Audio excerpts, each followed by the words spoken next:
I got it.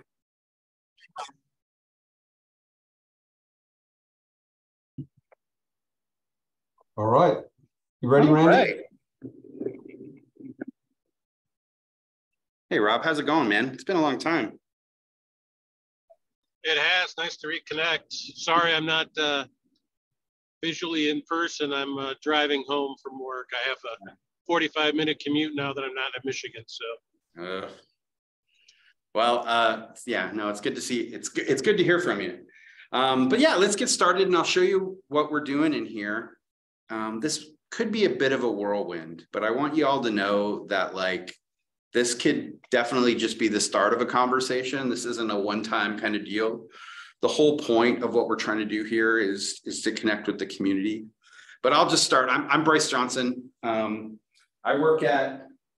Hey, so Bryce, give us a couple of minutes. We'll just do a quick overview and a welcome, and then you go for it. Does that work? Okay. Yeah. Great.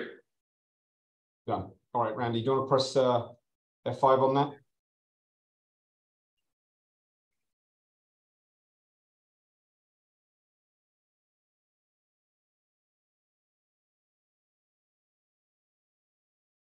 You good, Randy? You're muted, by the way. You're good. Okay. All right. So welcome, everybody. Happy 2023. It's been a few months since we did one of these, so it's good to get this show back on the road, see some friendly faces, get everybody reconnecting again. This is looking like it's going to get really exciting for our areas of interest, which I know are kind of few and far between in some ways, but in other ways, really, really super tight. So building that community, I think, is going to be really that much easier this year. So super excited. We've got some fun speakers today. We've got Bryce and Lynne, and they're going to be talking about their different worlds. And actually, the overall topic of today is called inclusive living, but it's going to be really exciting. Bryce is going to show you around the inclusive tech lab over at Microsoft there. And Lynne is going to talk about some R&D that she's been doing that is really quite amazing, particularly around stroke patients. So with that being said, Randy, do you want to give us a quick overview of what's happening? You're muted. So yes, we're going to start with Jeff just giving a little overview of CES, and then we're going to go right into Bryce's tour. And he's going to be presenting for approximately about 15 minutes, and then we'll do a little question and answer period. And then we'll go into a 15-minute presentation with Lynne and Bob. And once again, another 5-minute question and answer. And then we have a little bit of a time for roundtable at the end. And just remember that all the opinions that you're hearing today is from the individuals. It doesn't represent anybody at all. And we are recording, so thanks so much for coming. And we will be sharing this on YouTube later on for the people that couldn't make it. So I'll send this right back to Jeff. And thanks.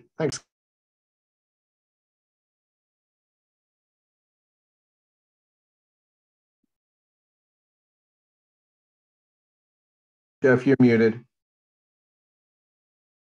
Sorry, just saying, do you want to hit the next slide just so people can see that?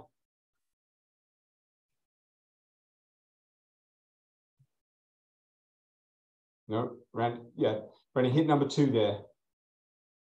Unless we're seeing a different screen to you. Which might be. In which case, I'll just jump straight in. So just a couple of really quick things.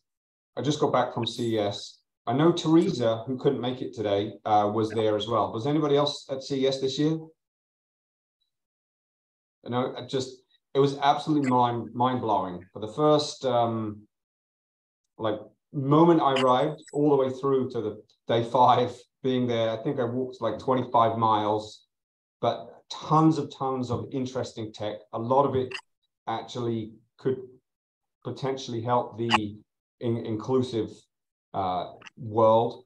And so I'll touch on a couple of things just that I thought were pretty interesting. And Randy, there you go. So the first thing is just holograms. It's been something that's talked about for a long time. Everywhere you went, there were just holograms of different sorts. The definition of a hologram is not that easy. What I liked about this concept of holograms is actually just the communication of people.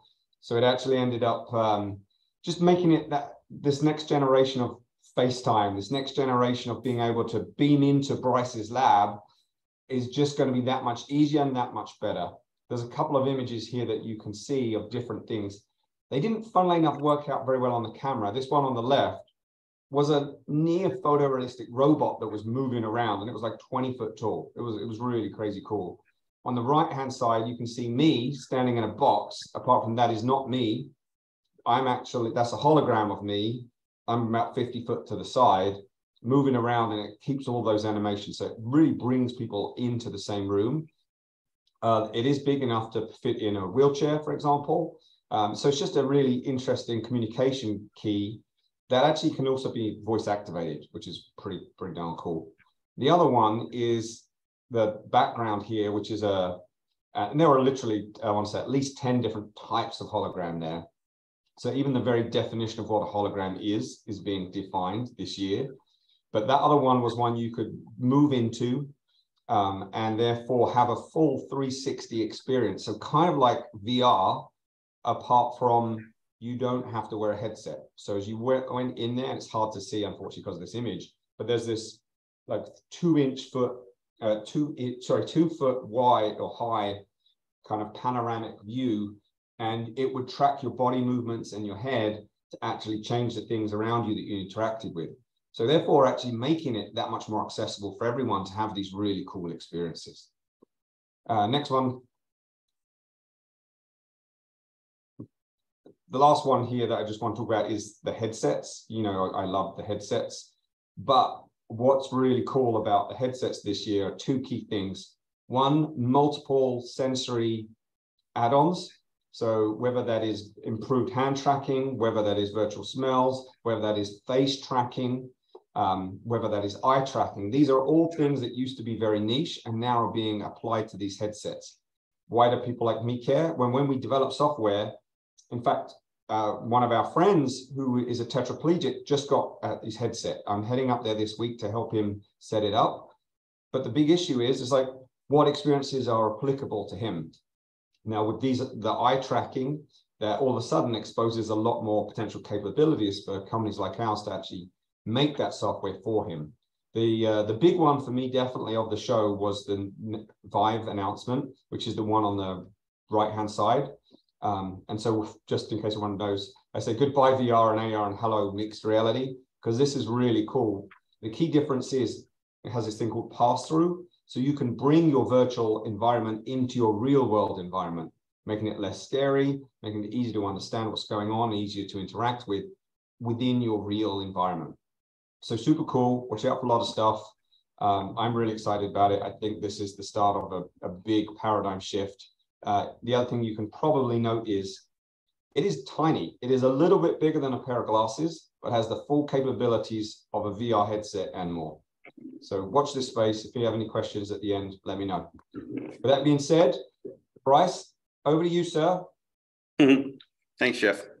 Sorry, I hope we're going to be moving a little bit sometimes today. So I hope no one, anyone doesn't get queasy.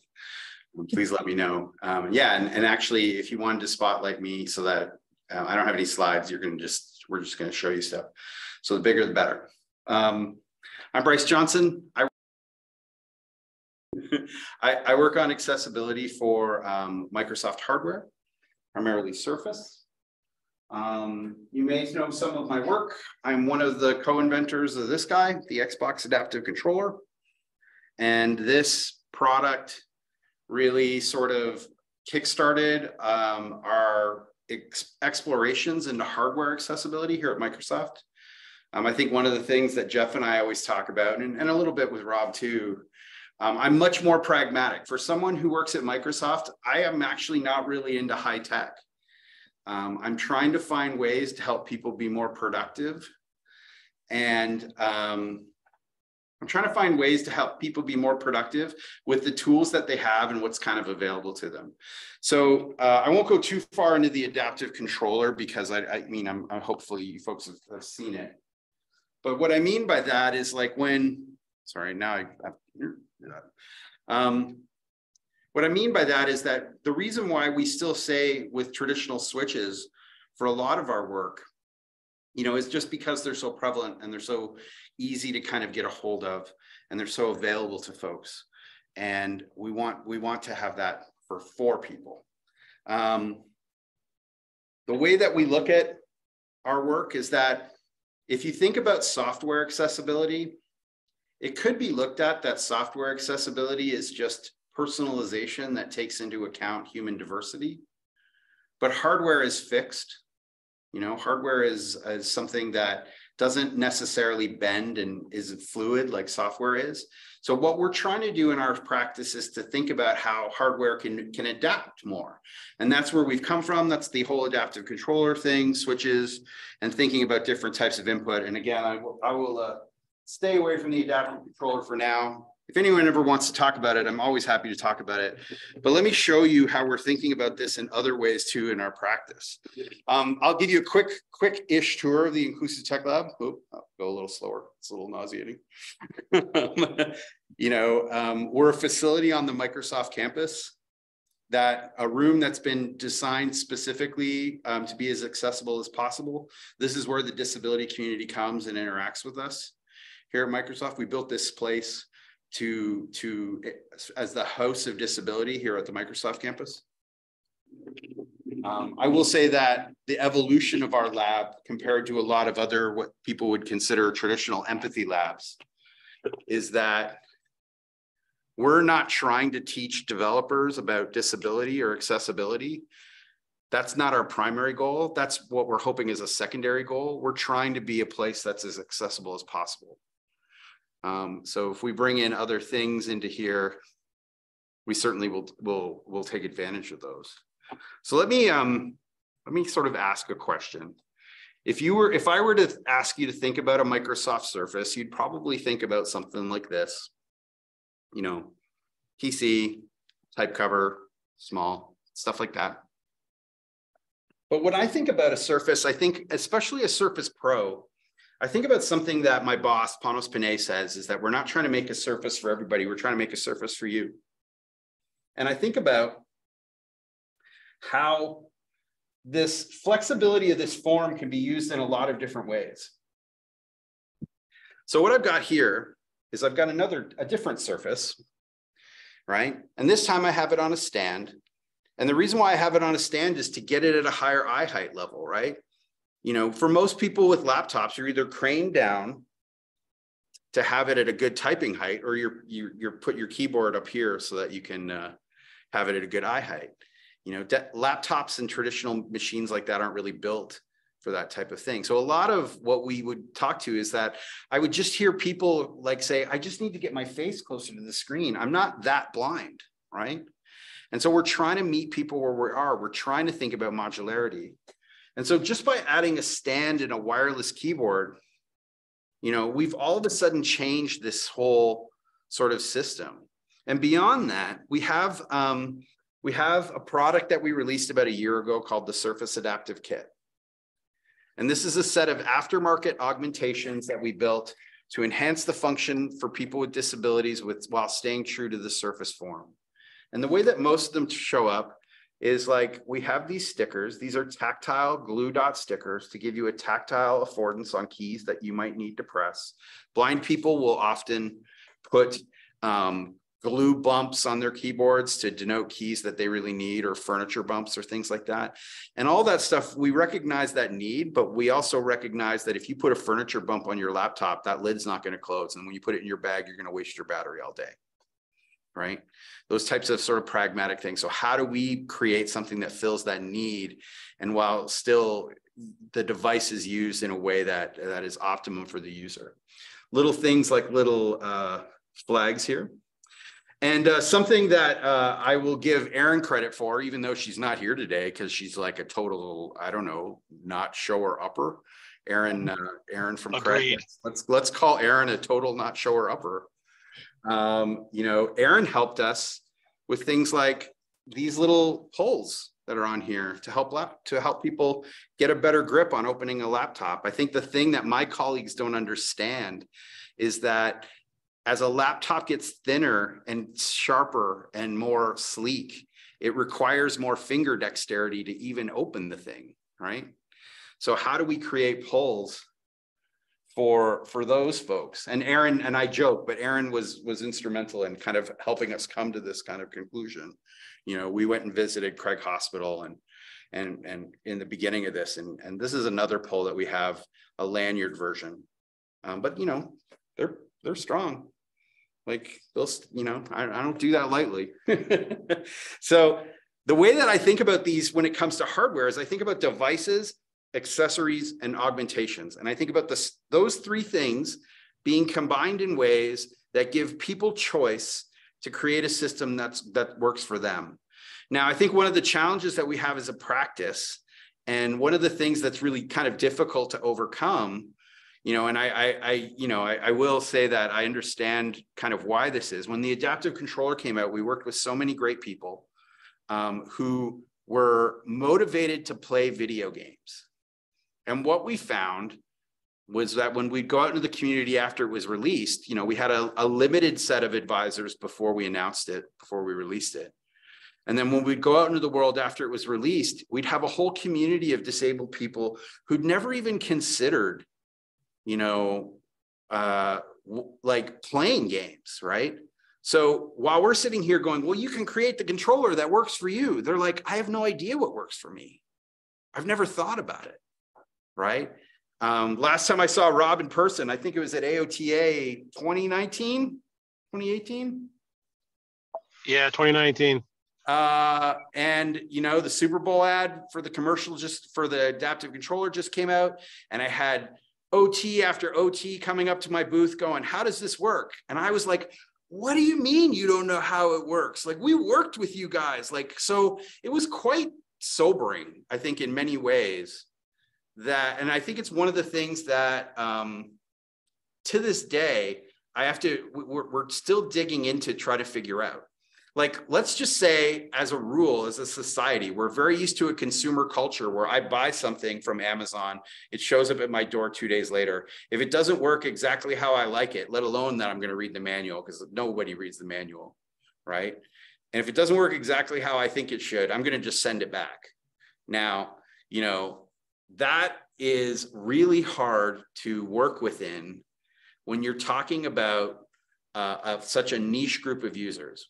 We work with a charity called Limitless Solutions out of Orlando, Florida. They make 3D printed prosthetic arms for children. The parents of some of these kids don't read the manual, or they'll uninstall the app from their phone that controls their kid's arm because they needed the space on their phone, right? So, you know, I have to be really kind of aware that, you know, just because I'm a user with disabilities doesn't mean that I am necessarily motivated to understand what is available to me, right? And so we have to do a better job marketing and supporting and all that fun stuff. But I don't want to dig too far into that because, you know, but it is really interesting as we think about this in the world. You know, there's definitely people who have an idea in their head of what they want. And when the product doesn't meet their idea, they shut down, right? They just go, oh, this isn't for me. And they assume that something else is going to come along, and it might not, right? I think especially in this space. You can see here, we've got, this is a silicone cover for a keyboard. So the keyboard looks like that. You probably can't see those keys at all anymore. But if I put this silicone cover on, you can probably start to make out some of those keys. It's high contrast, larger type. Color coded for dyslexic users. This is another way we're thinking about augmentation. And these are for sale. They're by a partner called JC Powell. But let me show you the new stuff, since I probably only have a few minutes left. And I assume this is probably what you want to see. Has anyone not heard of the Microsoft Adaptive Accessories that we just put out? and it's fine if you haven't, because they're only like a month old.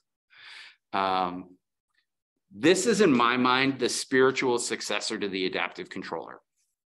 We created a new set of hardware that's optimized to be augmented for different types of disability. It consists of a mouse, a hub, and a button. Let me show you. There's the mouse, right? There is the switch hub, and here is the button. Now, oh, and just to show here, the button actually comes in 3 different forms. There's a split button, a joystick button, and an 8-way button.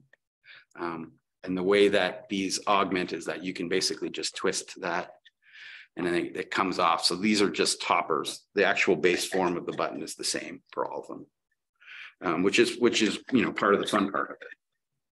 That's that way. So let's start with the mouse for just a second. 45 grams, super light, wireless, Bluetooth, battery, highly sensitive.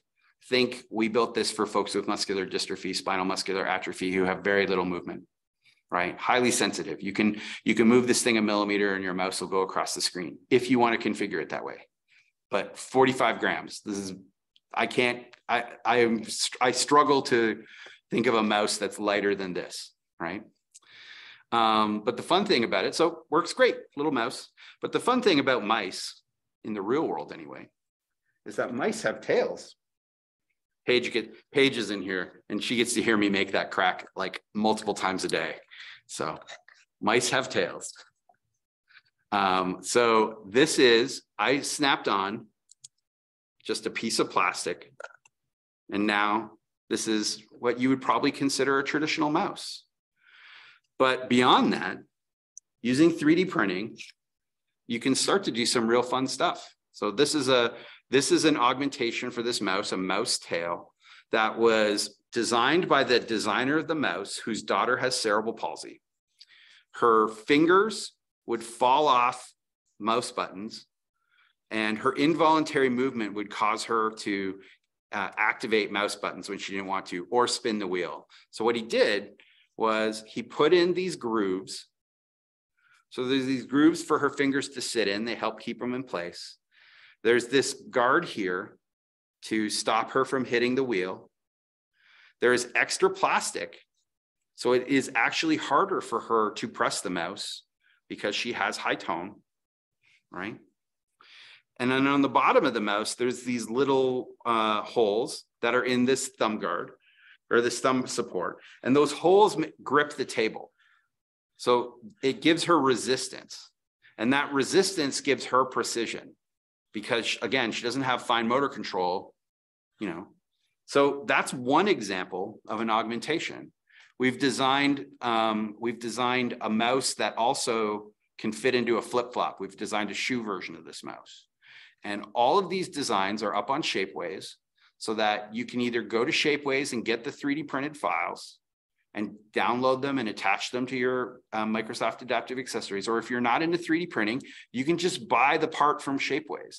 And I will tell you, quite honestly, I have some wonderful 3D printers here at Microsoft, but Shapeways stuff is really nice, And so even I will buy the stuff from Shapeways, but it's not super cheap to get someone to custom 3D print for you. So, but that's sort of the mouse. Let me get to the hub for a second. So switch hub.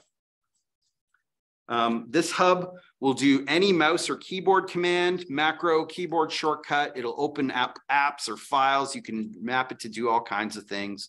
But let me give you a specific example of how we use this hub. My boss, Dave, is a guy who's got cerebral palsy. He sits in meetings all day, and he's on Teams calls, and much like what we've just had here, he struggles to find the mute button because he can't get to the thing in the app quick enough, like with his mobility using his trackball. So, he just doesn't mute. So what we've done for Dave is we've taken this button and we said, while you're in Teams, if you hit this button, it's going to throw a Control-Shift-M and a Control-Shift-O.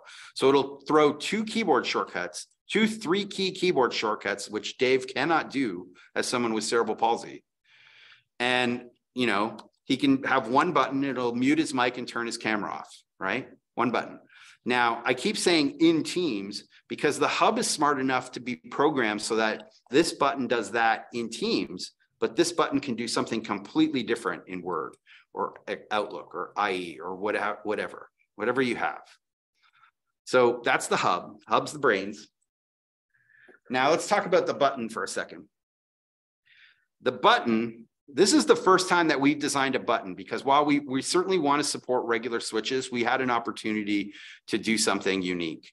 So this button is wireless, has a battery, and it talks to the hub. And you can put 4 of these buttons with one hub. So I said this was an 8-way button. So if you had someone who could leverage that many controls, maybe, you know, a tetraplegic with a joystick, right? Like that many things, they could have an array of joysticks in front of them and they could do a whole lot of like configuration. We have this one, I shouldn't have this out. So this is one that we worked on, I think with Andy Lynn from Rancho, you know, for certain type of tetraplegics. The reason why we don't have this design online because quite honestly, it's got way too much leverage. It rips these buttons apart. It wasn't. It's way too much. You can bring way too much leverage to this thing, and it can break your button. So we don't show that one a lot. But again, like you can, while this is 8 buttons, you could program all 8 buttons to do the same thing. You could program 4 to do something, 4 to do something else. It all depends on how you want to do it. The split button version of this, that's only 2 buttons. The software, you go into our software and you basically say, I have a split button, and it'll only give you 2 options, and it just does all that work for you. But wireless, you know, this talks to this, you know. We have the mounting options that we went on this time. So if you remember from the adaptive controller, we had a quarter and an amps mount for like RAM mount. This time, because these are much smaller and lighter, we went cable ties. So these slots are for cable ties. You fit a cable tie in there, very pragmatic. Here's a 3D printed version of the button, which is a cheek button. So I hope I'm not over time. And I hope I have some time for some questions, but I'll happily take questions at the end too. That was awesome, Bryce. Super thanks. Anybody got any immediate questions? I did see Ohio State picking up their adaptive controller there at the beginning. But yeah, any immediate questions for Bryce? You can always reach out. Now you know me. Reach out. Bryce, I've got one question for you that I think is good for everyone to understand. The Inclusive Tech Lab itself, who is that open to, and how do people gain access? So you really just ask us, right? Like we have a link on our website that'll go to an email address, but if you have my email address, you might as well just email me. Because if you email that address on the website, it's going to go to an email box that I have to check. So now you have my email address, like skip the middleman, you know. So, you know, just send a note to me. We're open to everyone. I will say, you know, if you happen to be on the East Coast, I like to do stuff in the morning before work opens here in the West Coast. We can certainly do a longer tour. We can do some more detailed discussions on how we think about some of this stuff. I know I just like went through a whole bunch of stuff, you know, but you know, you'll see stuff in the lab too that's probably familiar to you. I have jousts, and I have quad sticks, and I have this Kensington trackball, and I have this Clevy keyboard. Like I have a pretty decent collection of AT. I don't want to say it's the greatest, but because I've seen way better collections of AT. I'm sure many of you probably have better collections of AT than I do. But I have a pretty good set I have the biggest collection in Microsoft, that's for sure. Awesome. All right, Randy, Lynn, you guys ready too? We'll come back to questions at the end. Yep, we're ready. Awesome. Shall I share now? Okay, so I'm going to share. You can hear me? Okay, so I'm sharing my screen here, and then I'm going to do, there we go. Show. All right, are you able to see my slides? Yes. Okay, wonderful. So I'm going to start for about 10 minutes and then I'm going to turn it over to Bob. Bob is a stroke survivor of 12 years and he's going to kind of conclude the presentation and sharing some of his experiences and tips and techniques.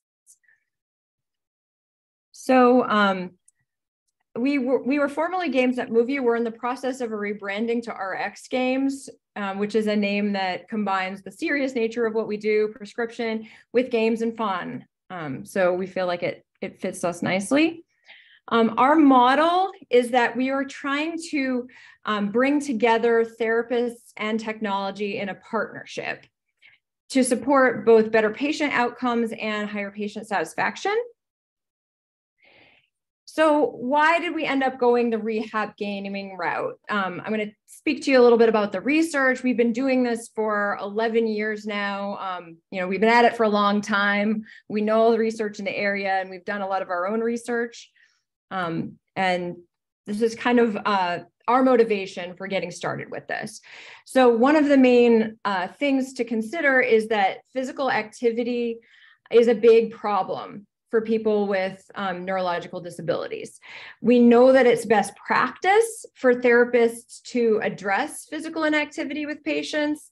The World Health Organization put out this lifestyle scorecard, and their expectation is that all health practitioners address these 4 tenets of health, and therapists in particular are very well suited to address physical activity, or probably the best suited of all the professions to address this.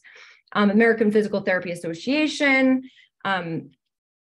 basically endorsed this and said that therapists need to develop a plan to help track progress towards meeting about 150 minutes per week of moderate intense exercise. And it's in some best practice guidelines as well. But despite all this, patients are still really struggling to get enough physical activity. They only get about 28% of what they're supposed to get on average. And the result of that is pretty catastrophic in terms of their health outcomes. They've got a 50% higher 10-year mortality rate and increased levels of disability. In fact, those studies are showing that after people get discharged from inpatient rehab, then they're, even with some of the supports that they're getting in their community and outpatient rehab, disability tends to increase over time rather than improve. And part of the reason for this is that physical inactivity. So these are the best practice guidelines. I'm not going to go over them in detail just to keep in time, but basically they're similar regardless of the population you're looking at. People need exercise. It's good for most everybody. And the exercise guidelines are suggesting that the exercise happen outside in the community and in their homes, as well as in the clinic. So people can get started in the clinic, but it really needs to transition into a general health and wellness in people's homes and in the community to make that health benefit. So I'm going to skip over these, but the exercise guidelines are similar. And now comes our knowledge translation gap. So therapists want to do physical activity with people. They know it's important. They know about the benefits of physical activity. So it's not a lack of knowledge problem. It's really a limited time problem. There's so many things to do in the clinic that it's hard to get to all this health promotion, behavior change. There's just not the time to do it. So we see using games as a way to help meet that need, because therapists are giving patients a home exercise program anyway, usually. But the problem with those programs is these paper and pencil programs, they don't really get that cardio. They're not very well adhered to. They're not engaging. There's really no feedback. So the therapist doesn't know if the person's doing the program or not, and they don't know if they're even doing the exercises correctly. So we feel like we can do this a lot more effective with gaming. And Bob, do you want to, I know you wanted to speak to some of the, challenges that you've had with home programs as well. Yeah, I think, the home programs are hard. Going to physical therapy and going through the therapy is very grueling. And you're trying to do something that you were able to do very easily before. You can't do it Either neurologically you can't, or physically, or you're weaker now because of your limitations. And the home program is very grueling to do that. And it's kind of like people say, well, now it's your job. Yeah, it's your job, but it's not fun to do. People go, I'm going to the gym to do therapy. They go, have fun. You don't have fun doing therapy. It's a grind. It's grueling. You've lost something and you're trying to get it back. And the therapy doesn't happen and work overnight. Yeah, and it's not easy to get to the gym either. Yeah. Yeah. I mean, you're lucky in that you drive and can do a lot of that. Many people can't. So the gym isn't even an accessible place, and the equipment's not accessible either. And even driving to the gym is one thing, but living in the Northeast, and there's many places around the country where weather is a huge problem to get into the gym. If there's snow or ice, that's happening while you're trying to get in, or gonna happen when you're coming out. You can't do it. Mm-hmm. Or you put yourself at risk to do it and you get hurt, it's worse off. Yeah. So where we see games as filling that gap is they're more fun. So people are going to do them for longer. Once you get started, you're kind of ignore the fact that this is a little uncomfortable that you're doing physical activity because you're engaging in the game. And you get more cardio. So they've done research showing that when you're exercising using games, you actually get more of a cardio benefit because the person is going to stick with it longer, and it gets the heart rate up. They're doing more movements per each unit time than when they're self-pacing, paper and pencil type of exercises. The other nice benefit with games is they track the progress and they adapt the difficulty. So you can see on the slide, like there's the user here, and then there's a skeleton on the user's body, all those dots. That's what the gaming system is tracking, and it's calculating essentially the movement quality. So the person can track how well the person is doing the exercises, and it's using that information to adapt the difficulty of the game. So if a person has 30 degrees range of motion, then the game will respond to that. But if they're able to do 60, the game is going to say, no, I want you to do at least 50. You're not, 30 is not going to cut it anymore. So it's adapting itself automatically without the therapist having to go in and change a bunch of things or, try to use consumer games that are going to work for the particular patient. It does it all kind of automatically.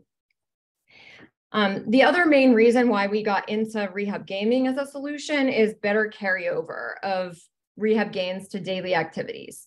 And this is actually where I started. I started training with Ed Taub in a constraint-induced movement therapy lab, which essentially marries intensive motor treatments with behavior change. And why is this important? So after an injury, there's habit change. This always happens. Stroke being an obvious example. If someone has difficulty moving their arm, it doesn't work for a while after they've just had the stroke. And then they learn to be more one-handed. Even when they get function back, they've already learned to be one-handed. So you've got to undo that process.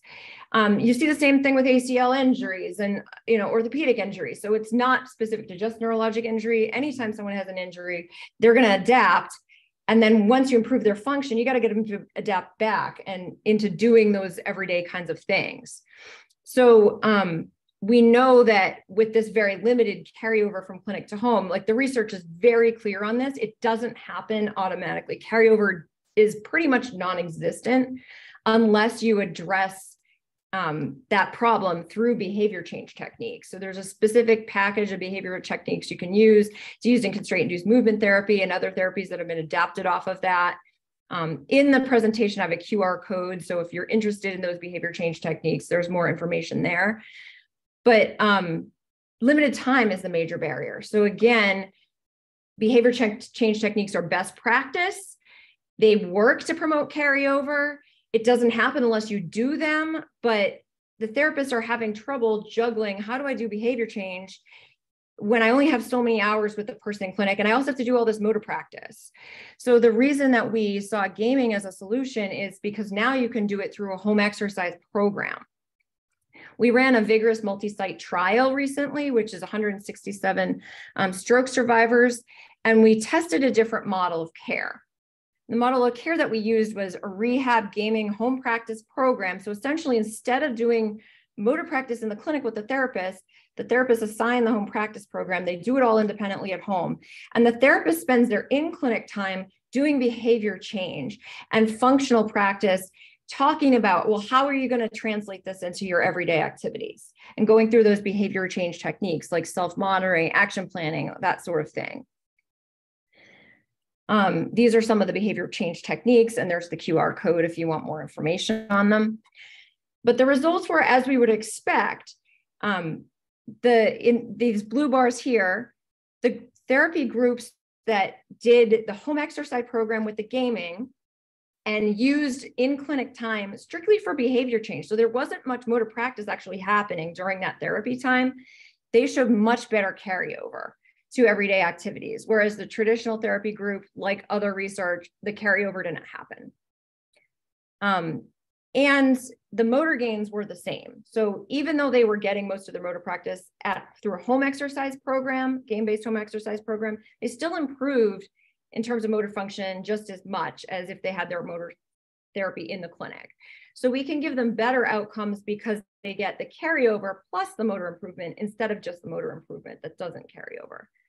And with the intensive practice, they were able to get 3 to 4 hours a week of physical activity. So now they're meeting the physical activity guidelines. That's good for their brain. It's good for their overall health and wellness. So we're able to accomplish a lot more in the same amount of therapy time. So to kind of summarize my bit here, what we have is a fun mobile app. We've got all our games now on a mobile app for a cell phone or iPad. That way that people can really do it using devices they already have as a home exercise program. Our games build in quite a bit of cardio component. Bob can tell you about that. How's the cardio? Yeah, the cardio to me is a huge component. The fun and the cardio. I was a very active person, and before the stroke, and the stroke happened, now you can't be as active. I can't run anymore. I can't walk.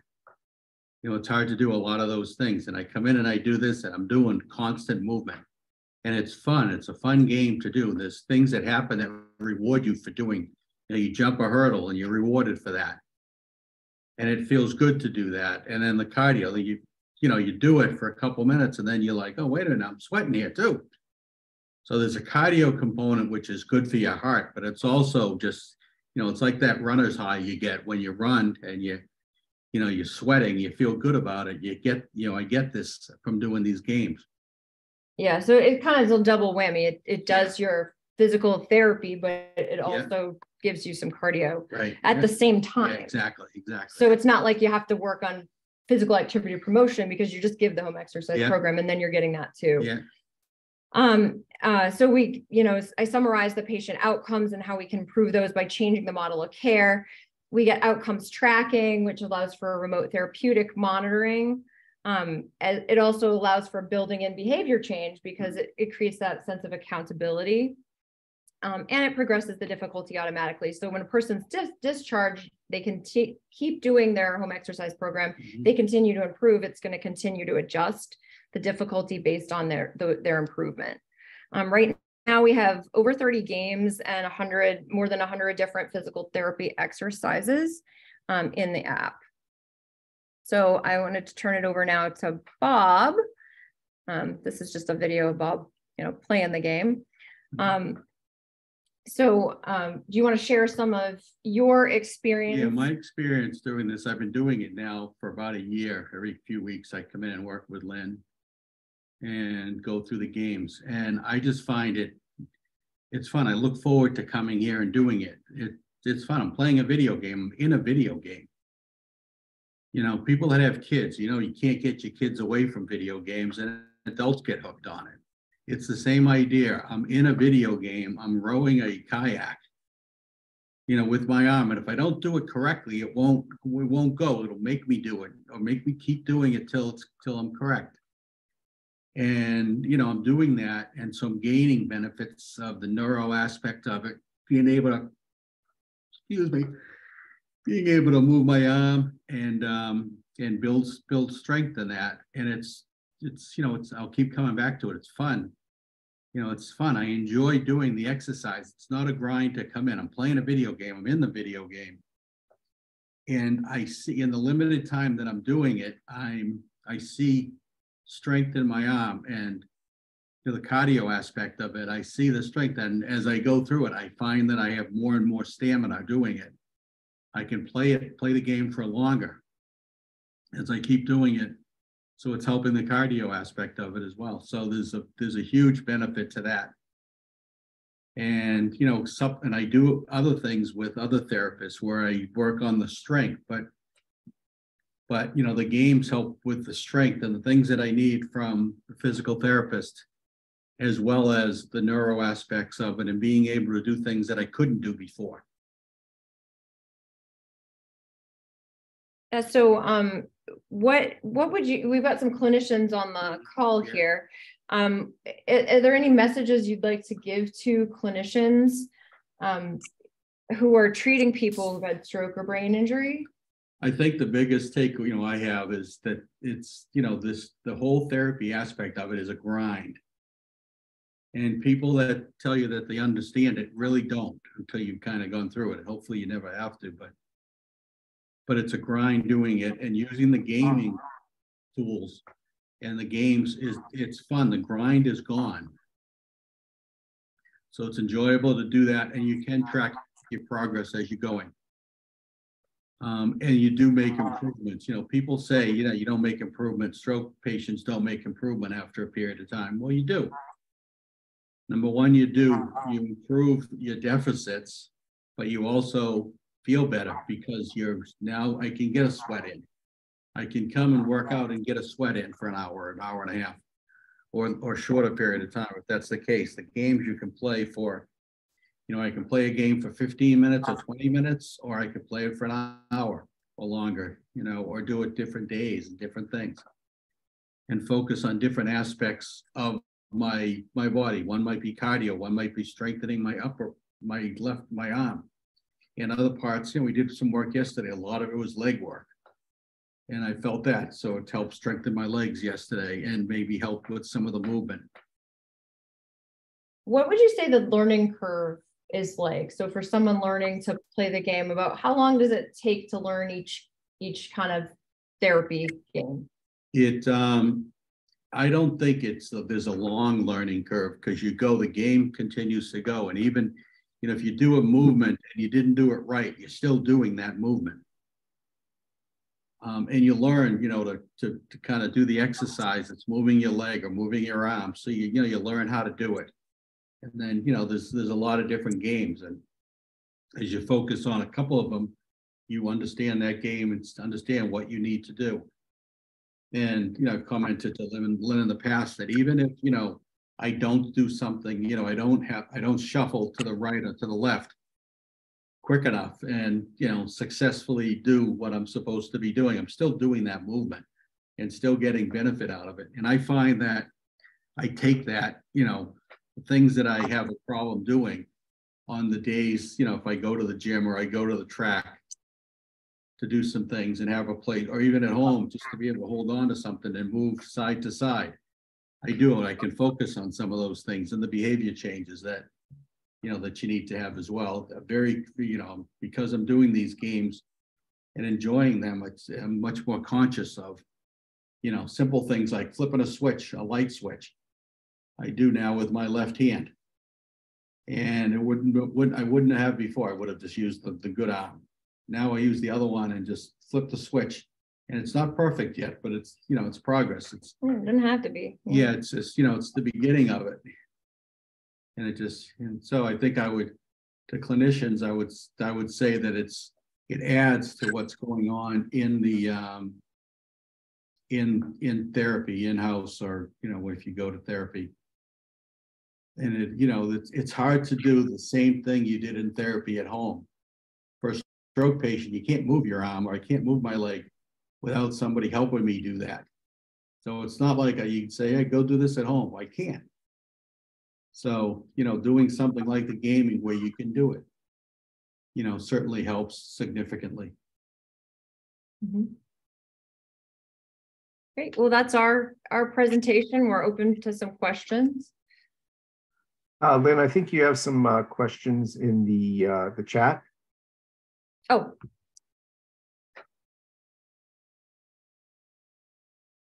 All right.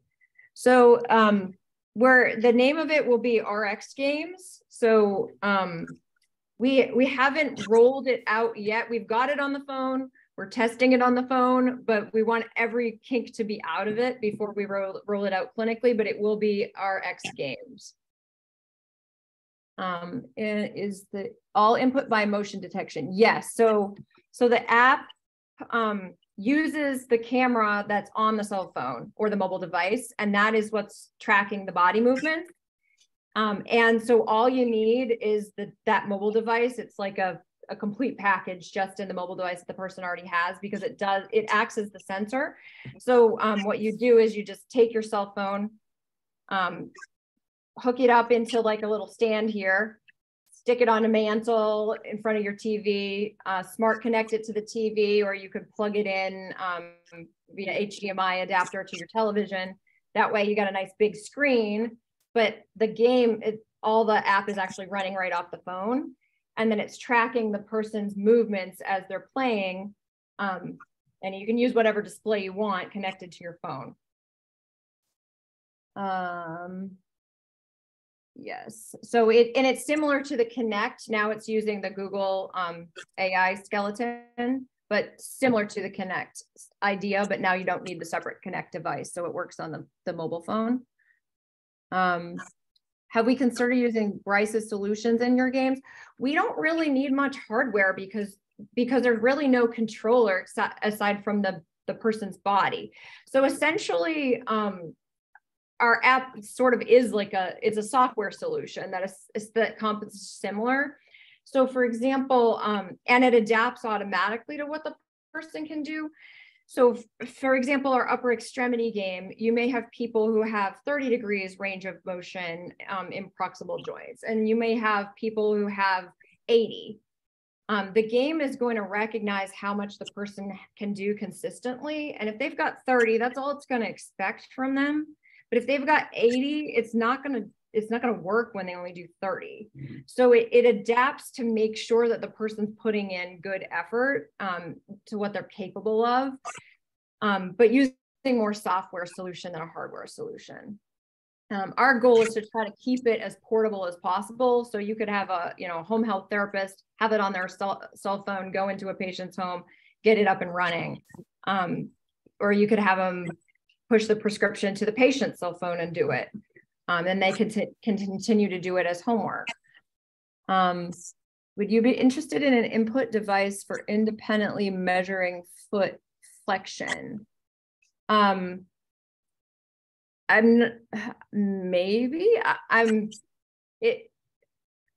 would say that, we focus most of our measurements on what the skeleton can do already on the phone, because we're all about accessibility, getting this to as many people as possible.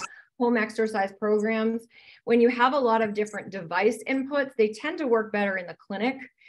People are used to doing apps at home, so they can do that. But if, one of the challenges we had with our Connect-based system, it was hard to get it into patients' homes because they had to have the right hardware for it. So we're really trying to get it to people using what they already have, and that's our biggest push right now. How accurate is the tracking, gross motor versus fine motor? Fine motor, it doesn't do a great job yet. Gross motor is fairly accurate.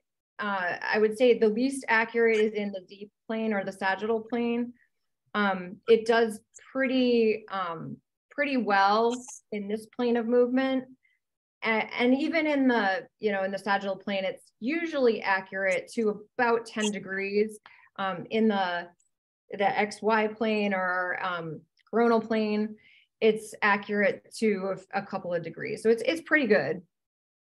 What is the smallest range of motion an extremity this will pick up? I would say 15 to 20 degrees to get reliable performance. We can do shoulder shrugs, for example. It can detect that. It can detect about like this with the arm. Bob, you want to demonstrate some of your movement? You have no difficulty playing it, so no, I can't. That's kind of so. I mean, Bob has pretty good in the shoulder. His movement in elbow is a little more limited, and his shoulder abduction is a little more limited, but it's able to detect that motion for you. Yeah. Let's see.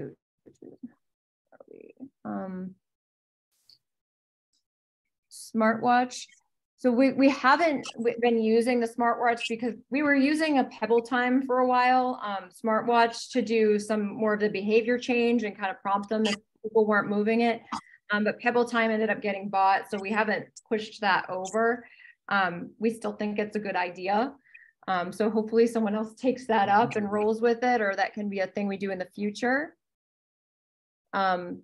So feedback, we currently don't have haptics because it is an optical sensor and you would need another device to do haptics. That's certainly something that therapists, you know, it can be used in the clinic. So if you're needing other things than what you can do as a home practice program in conjunction with the game, like say someone wanted to, a therapist wanted to use functional electrical stimulation with it, you could still do it in the clinic and get the fun and gaming aspect, and then pair it with some of the other therapies that you would need. Those kinds of more sophisticated therapeutic techniques would probably be more for clinic than for home, but that doesn't mean that it can't make a benefit at home. Let's see. Movement is primarily against gravity, or can you incorporate weights? Yes, you can incorporate elastic bands, you can incorporate weights, you can use devices like canes or walkers. It doesn't affect the detection of the camera. So we've been successful with doing all of that as long as it doesn't block the view of the person. Okay, question for Bryce. Yeah, let's move into just a roundtable discussion for everybody. So Bryce, you want to go ahead and respond to those questions? That would be great. I will, but you might not like the answer. I use lots of gaming in my lab. The work that we do is primarily to increase people's interaction with games and with productivity. So what I tend to tell clinicians is that I am not trying to make better people. I am trying to make better gamers. So, right, So, and this is the, it is, so with all the work that we do, it's important for us to work with the therapeutic community. It's important for us to understand, but we're not medical professionals, right? Like I want people to play more video games and be better at video games. I want people to be more productive at work. So that tends to be how we focus. If our work can help therapeutic communities, we're happy that it does.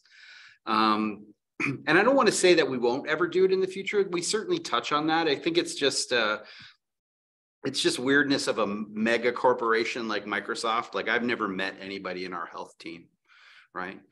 So stuff like that. But hopefully someday we'll get there. But yeah, I mean, I'll have people, the biggest thing that we do in here is I'll have people come in who've never played games, and I'll figure out a way for them to play games, right? Oh, next question. What's the cost of your, oh, that's Lynn, that's for you. Yeah, that's more for my CEO, but if you're interested, feel free to reach out. I'll get you in touch. I know that when we do the rollout of the mobile device, it's going to be a subscription type of model. So we'd like it to be free for patients, and clinics would kind of subscribe. And there are some billing mechanisms, I think, to help reimburse some of the clinic costs as well. So we can talk more about that and, what would work for each clinic offline. Okay. Absolutely.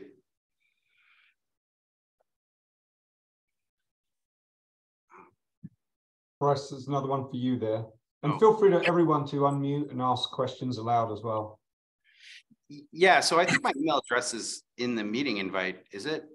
That's the best way to get a hold of me. Just remind me where we met. And yeah, just you get a hold of me. We'll do a tour like this with you and your team. Again, if I can do them before 9 a.m. Pacific, that's wonderful. It helps me make sure that I can get these in. But yeah, that's just about to test this too. I'd love to, if anyone's ever in person, if everyone's ever in the Seattle area, the Redmond area, you can also come on in.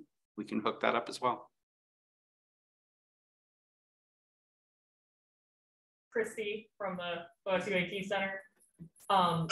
We were really interested in the adaptive mouse you had and the different adapters for it. In our space, we really benefit from having demo equipment available for consumers to try out. Are demos an option with these devices, or is it something that we would just have to hard purchase? So we don't really have any programs that do that, but just email me. I can try to hook you up. I think what I don't have a program that basically seeds devices with therapeutic centers. Okay. If I can find a unit for you, I can get you one. Okay. That would be awesome. Yeah, we'll reach out. Yeah, I mean, I will say too, and this has nothing to do with your question or your request, but it is really important for us to make sure that these devices are as inexpensive as possible. The mouse retails for $45. So. Yeah. We were casually doing some Google searches and showing the stuff. So yeah, thanks. And you know, it would be great to talk about what type of augmentations that you need for it. I said this one was kind of a no-go, but we were working with Andy from Rancho, and I think we have a version that actually goes on the mouse where it's cut off here, so it's more like a horseshoe. Okay, yeah. Specifically for the mouse. Bryce, are you having folks from the public come into your lab to work with them, or are OTs and PTs like us making referrals? How do people get the lab is a place for people with disabilities on campus. So we certainly do work a lot with the therapeutic community. We have a couple OTs on staff. Rob knows Caitlin Jones. Caitlin Jones is a member of our team indirectly. We hang out a lot. So I would say though that most of what I get is, and what I'm trying to get, most of what I'm trying to recruit is just people with disabilities who want to come in. I will say now that we're kind of heading out of the pandemic, I don't want to say that we're out of the pandemic. I am really trying to focus my work either really locally, where I can get people to kind of come in and see me, or outside of the US. So basically, most of the Zoom calls that I'm trying to do are in markets that I don't really think about it enough, right? I visited Israel. We're talking to folks in Brazil. We have teams in China and India. We're really trying to get an understanding of the needs of those spaces and how they differ from the US. Awesome. That's awesome. Very interesting. Thanks, Bryce. Yeah, no, absolutely. I would love to. If you want to do a tour, just hit me up. We'll do it. We can do an hour tour. Cool. Thank you. I did have a question for Lynn too, and I don't know if Lynn, if you got to answer that question that was in the chat from Jeff either, about cost of gaming. I missed that. About the cost? Okay. About the cost. So the cost, we're not publicly announcing cost because right now we're in more that startup phase. So early adopters, are going to get a little bit of a lower cost, and we don't want to put the numbers out there. But it is quite affordable for clinics, especially if they take advantage of some of the newer billing strategies. They can actually, make it make money off of it. And the cost for the patients will be nothing. So our model is that it's a subscription model. The clinics would pay a monthly fee for unlimited access to the software for all of their patients. So it wouldn't matter if 200 patients downloaded it on their phones and were using it at home, there would be no cost for that. That's great to hear. Yeah, we were super interested in hearing about your research too. It got us thinking about older technology that's out there that's similar. And I think it would just be a great access point for clients engaged in rehab. Yeah, I mean, we've been pushing for so long now, and finally able to get it on the mobile devices. So it's a really exciting time for us because that was the biggest barrier was, you know, the devices kept changing, the camera systems kept changing, but now that we're on a mobile phone, it's like everyone's got one. So it works. Now we can service 85% of the people without them having to pay anything for technology. So, you know, it's really exciting for us.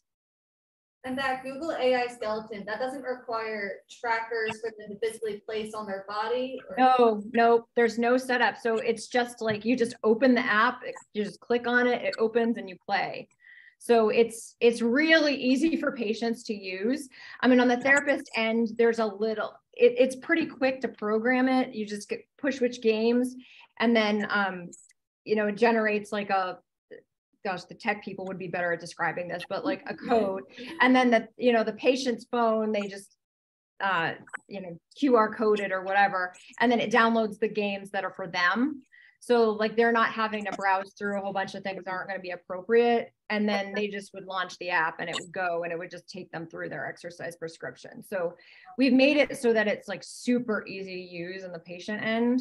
The therapist end, obviously, like, it's just like setting up any other exercise prescription. You have to think about what you want to assign and how long you want people to do which exercise. So it takes a few minutes to get through doing that. But it's still pretty easy. Yeah. How long have you been developing it for, Lynn? What's that? How long has it taken you to develop it? Oh, we're on year 11. So it's been a long go. We were on the Connect system for a while, both versions of the Connect, you know, and just now we've got it on the phone. So, and we've done research on it for 10 years. So we're quite a ways in. It's been a long road. Art, do you have a therapist port, a virtual port, where they can get information from the patient system, or is it all the patient has to bring the tablet or the phone in? Yeah, so if there's internet connectivity, they'll be able to get data. If there's not internet connectivity, then it will have to be kind of brought in. So there has to be a way to transmit the data, but if there's a way to transmit the data, then there's a way to get the data. It tracks time that the person is engaged, so you're able to get a sense of adherence, and then range of motion metrics. So, and there's a little bit of, you know, error with that, like any way you measure range of motion, but if they're doing lots and lots of movements, it kind of all averages out. So you still get a pretty good sense of how they're improving over time. So if you're in a tele-rehab situation, you still have to have the patient come in every once in a while to adjust the parameters, or is that? No, actually not. You know, because you could just send the person that new QR code, they can update their prescription. So it wouldn't require really any, we would still recommend that the person meet with the patient first, obviously, because you got to get a sense of where your patient's at. And you know, that's probably safer to do in person.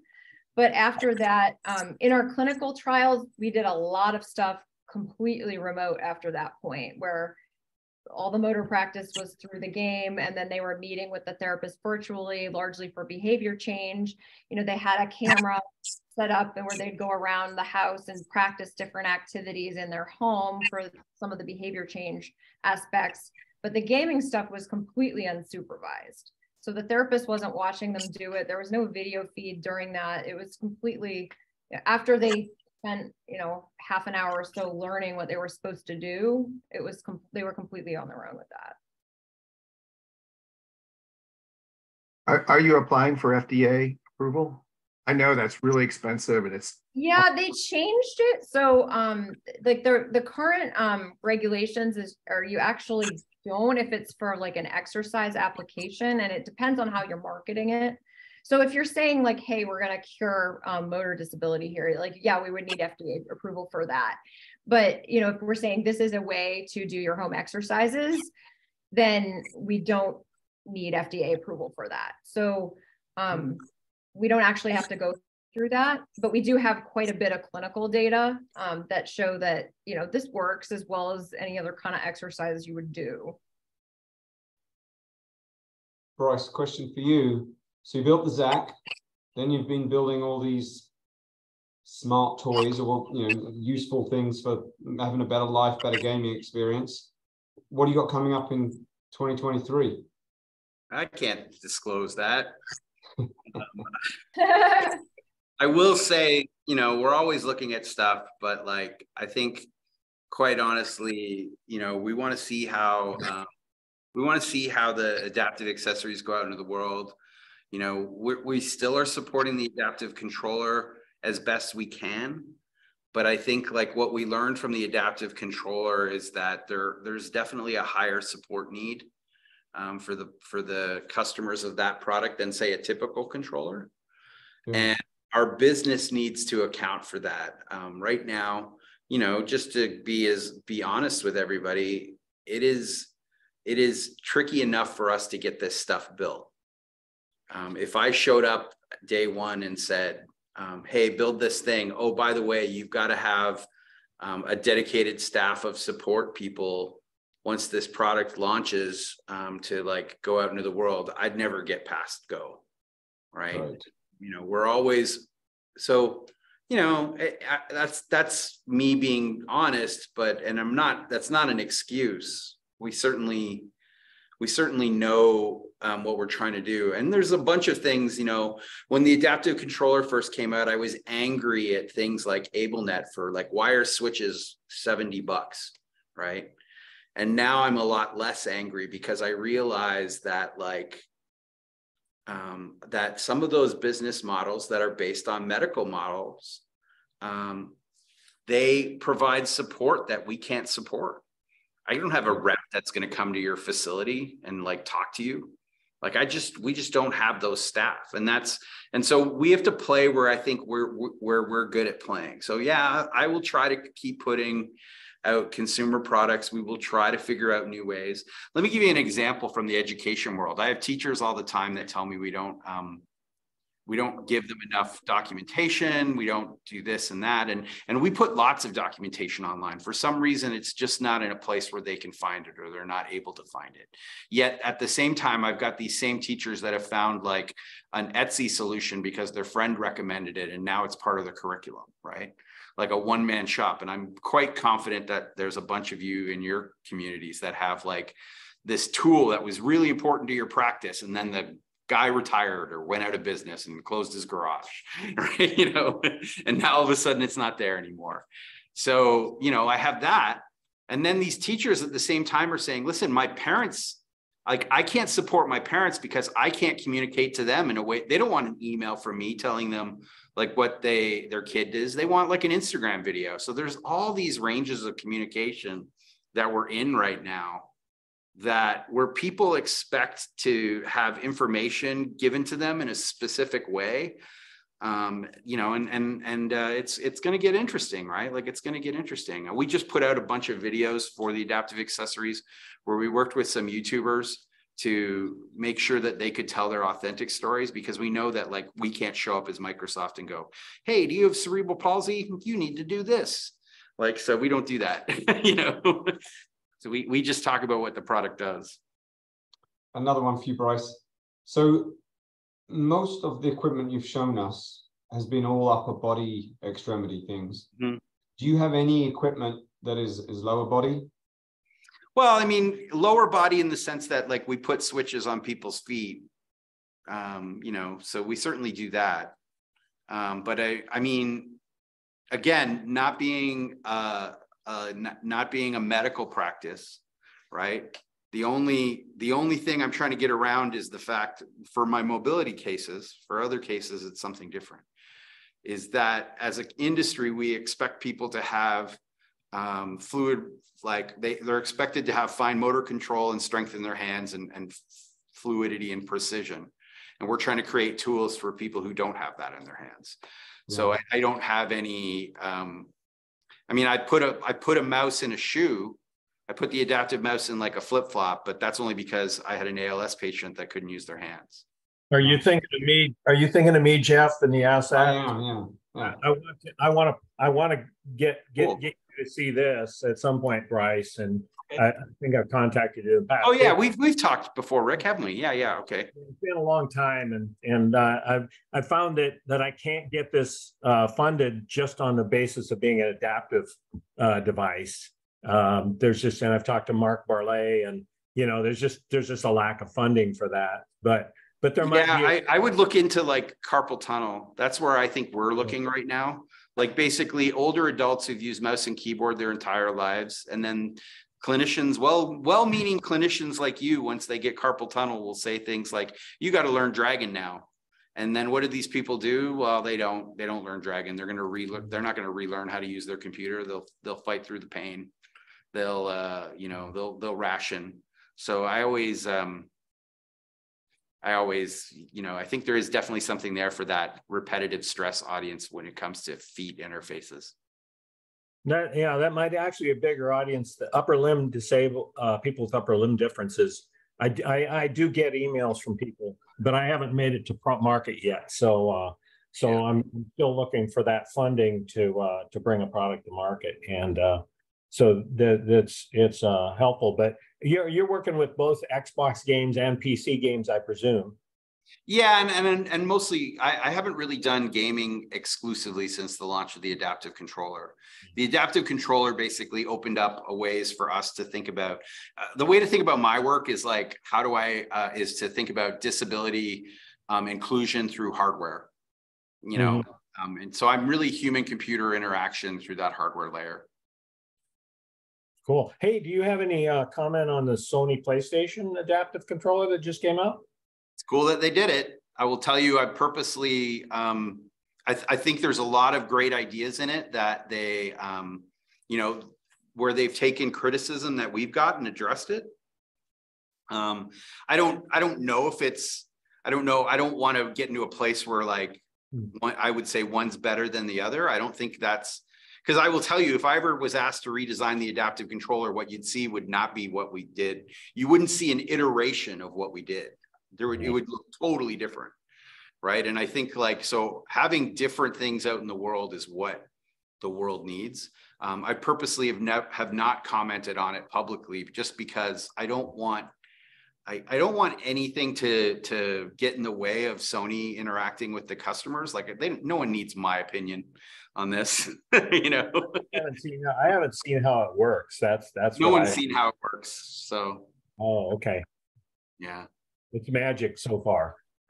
No, I mean, I can see the fundamentals of it, but what I mean is like they haven't produced any video of anyone actually using it yet. Hey, can you hear me? Yep. Can anybody hear me or? Yeah, Vincent. Oh, awesome. Sorry. I got a new mic. That's why I never trust. Anyways, question for Bryce. Well, first of all, on that PlayStation controller, it looks very thumb heavy again, and that's always a concern for me for patients. But have you ever reached out to primary care physicians, frontliners? Because me reaching out, talking to a lot of people, working a lot with the accessibility, helping cases. Usually I send cases that are, complex, and we try and find solutions. And of course, I don't know if you recall, but I'm working on a couple of designs myself.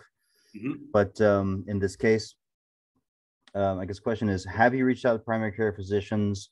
Have you ever heard feedback or had meetings with any as to how to capture those patients? Now, again, separating Microsoft based on what clearly and what you've made established in terms of gaming versus rehab or treatment, and not getting into that, leaving that for the doctors.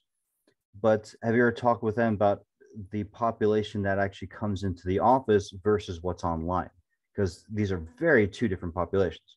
Yeah, no, absolutely. And I won't say that we work with primary care physicians. I do work a lot with occupational therapists, and now I work a lot with speech language pathologists.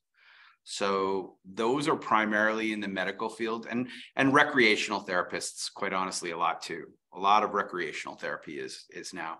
I think when we started our work with the adaptive controller, recreational therapy wasn't as big a thing as it is now. At least it didn't feel like it. But I think like those are the communities that we tend to work with. There are some folks in NYU that we're talking to that are actually doctors around some other things, but it's mostly OTs.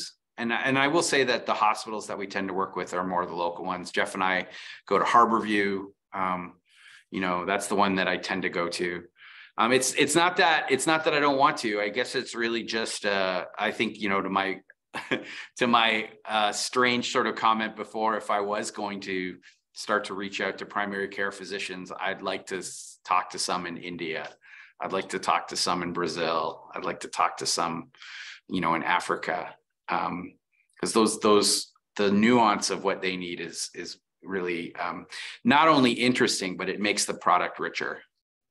True. I mean, the extreme, like you get great stuff from NASA, you know, the results of what's the extreme way, and then how can we put that in a car, you know? Yeah. But I mean, if you go to a say, hospital in Israel, they use all consumer grade equipment because everything there is state funded. So they'll have patients on home ventilators. Now that's an impossibility in an American hospital, like liability at home, but they don't have liability in Israel. Right. So the whole idea is that like, they want to put you on the equipment that you're going to use in your real life. Well, but to bring what I was going to say to point, it's we see the extreme and we get the extreme, and it's really fun to focus on, oh, I have this person with a very, very rare condition, like just pathologic all the way through, and we're going to find a solution that works for Timmy. But the reason why I mentioned primary care is because what I see is, see, doctors are great when it comes to heart attack. Everybody's trained. We know exactly what to do. But when you have everything between 0 to hero, that gets missed by a lot of primary care because it's either not interesting or the symptoms present so mildly that nobody really jumps on that. So what am I getting at? The point is that the disability range of families that come in, because at this point, pretty much everybody games something. Phones, etc. Somebody's playing something in the family. So then when you start talking about where do you hurt, what hurts, what's your disability, it doesn't have to be something extreme. We're literally getting things that we can adapt for that actually cross a much broader spectrum that we're not talking about because it's just assumed exactly what you said. You made the point before. We get used to our pain and we decide not to change. Because one, options are not available, and two, that's my normal. Well, what is your normal? If I lose my leg, that's normal for me, but it's not a normal situation. There's actually a lot more here to provide that doesn't have to be considered medical, but actually alleviates pain, pressure, and fatigue. I mean, yeah, that sounds really cool. I think if you want to reach out, we can certainly continue that kind of conversation. I must admit, it is funny, and I appreciate everyone wanting to talk to me about games. But right now I'm really heads down in like education and employee accommodation, productivity. So what you just described to me, the way it relates to the work that I'm doing right now is the disconnect that can happen between employee accommodations and like a clinical practice, right? The example that I like to give, because it's pretty simple, is that if my therapist tells me I need to get a Herman Miller chair and my office only buys steel case chairs, you know, there's a disconnect, right? And someone's got to say no, right? And we see that a lot out in the world, is this lack of, I don't know, everything becomes an absolute. It's like, oh, well, no, my therapist said Herman Miller chair. And it's like, well, that's just because your therapist like only knows Herman Miller chairs, you know. They don't know the entire chair catalog because they're not a chair salesperson. They're a clinician, you know.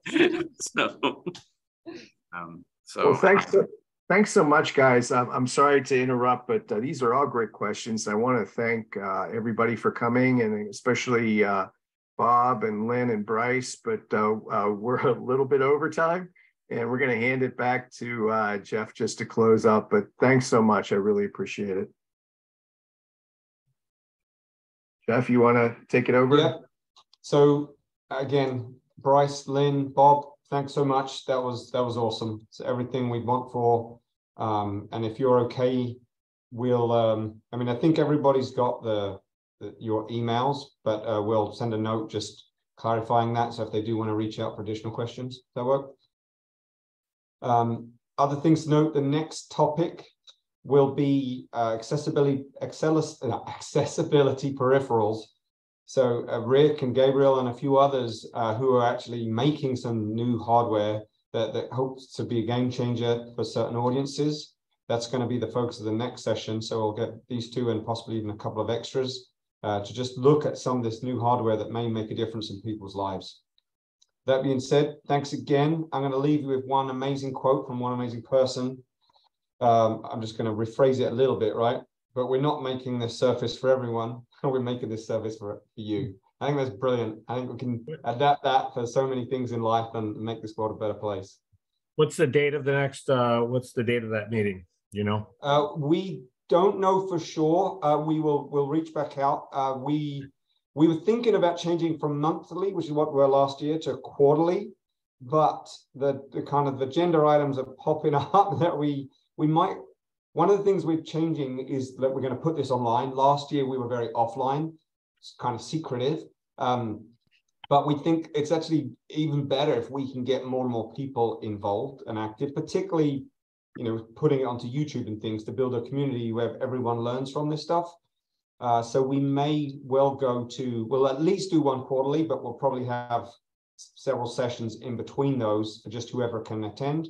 And then we'll put it on YouTube for those who can't.